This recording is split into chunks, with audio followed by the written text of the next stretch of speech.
When I first started nursing school, the first session that we had, it was a preparation for the lesson and how to start the year the best way and how to go through it. Some of the tips I didn't even understand at the moment, but later on I found them very useful. And today I'm gonna share with you the 5 most useful tips from my experience and from other resources. And just to make it clear, today I'm gonna talk heavily about les stratégies d'apprentissage, which is learning strategy. The number 1 is notes taking. This is one of the basics of learning, but a lot of people don't know how to actually take notes because there is a lot of different ways on how to take it. And today I'm going to show you the basics of the taking notes. First of all, make sure that you write the keywords, not the entire lecture. You're taking a lecture, don't just write everything that the teacher says. If he repeats something, he focused on something heavily, try to write that down. It's probably that is important and there is a chance that it will be in the exam. However, for long lectures, it's pretty hard to do that. So just make sure that you write the headlines and you write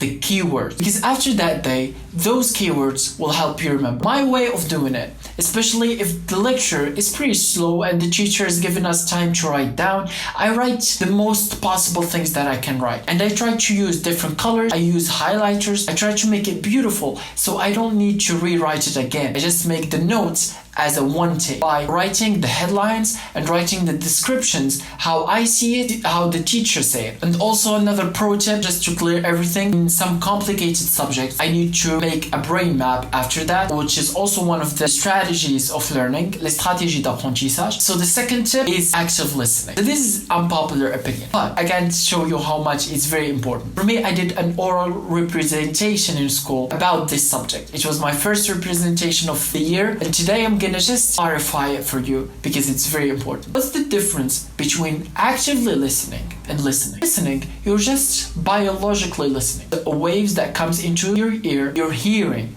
that sounds. Active listening is actions. That's why it's active. It's not passive, it's active. What I mean by this is, let's say the teacher is telling you something. You try to understand his point of view, how he's thinking, using your logical, using your knowledge, etc. And that actually also help you in the notes taking that we said earlier. You hear a lot of people, and I'm sure that you've heard it before. It's like before the exams, a lot of people say that I've never heard of this. We haven't studied this. That's because we were not using active listening. The third point, which is also unpopular, it's might be controversial, which is revision in groups. Let me explain. The way I like to do it is not revise in groups, but it's more of a debate with others. By going to the other colleagues and asking them, where are you in revising, in the subjects, in the lessons, and all of that. So you have an idea. Sometimes it's a motivation for you to go do more, to go revise because all of your friends are ahead of you. Let's say 99% of the time, you end up winning some information or motivation or other things. Because when you revise into the groups, it kind of sticks into the mind. And we're going to talk about this later, about the memory and how it works. And fastly moving on to our fourth point,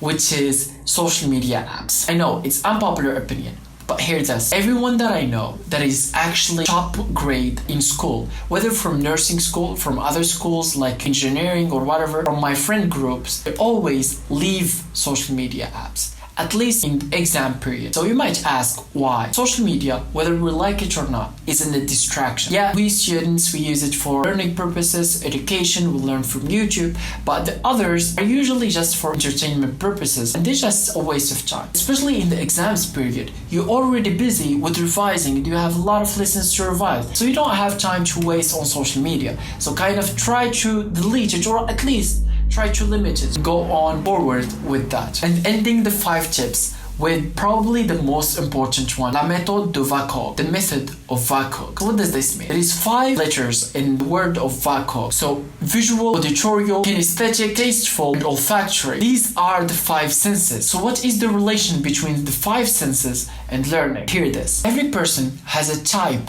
of learning style. Some of us are visuals. Some of us, they need to hear the information so it sticks to them. I have a friend that if he sees something, he won't remember. But if he hears it, it will stick to him because he is an auditory learner. There's other people that if they see something, it sticks with them. Why? Because they are visual learners. General tip is try to maximize the senses. If you heard the information, you have a memory for about, you can memorize for about, let's say 30%. If you see it and hear it, you will memorize about 60%. Hear it, see it, and touch it, then you will memorize 80%. And go goes on. And these are just an example. These are not accurate numbers, and you can look it up. There is accurate numbers. There is a pyramid that you can look it up for the exact numbers for each one of them. And I will give you a quick example to fully understand it. Let's say you're studying anatomy. You're studying the humerus, which is the bone. You're studying the humerus. So let's say you have heard the word, the humerus. Okay, you've seen it. You know it's here. This is the humerus. This is the visual learning. Let's say you have touched it, whether in your arm, whether you have 3D printed one, then you are maximizing your memory. You're a visual learner. Make sure that you draw a lot when you're noting. There is a few subjects that I found very difficult. So I try to draw every detail because there is a lot of details. Quick tip, if you want to know if you're a visual learner, try to remember something. If you're trying to make that picture in front of you, so you're probably a visual learner. If you just normally remember it, probably you are a auditory learner. But most of us are not just 100% visuals. We are in a combination of others. As much as you maximize the senses, as much as you maximize the level of the memory or percentage of memorization. And that was it. The 5 tips to start your year the best way. I try to minimize, summarize the tips so like that I don't waste your time. I hope that I've helped you today. And as always, see you in the next one.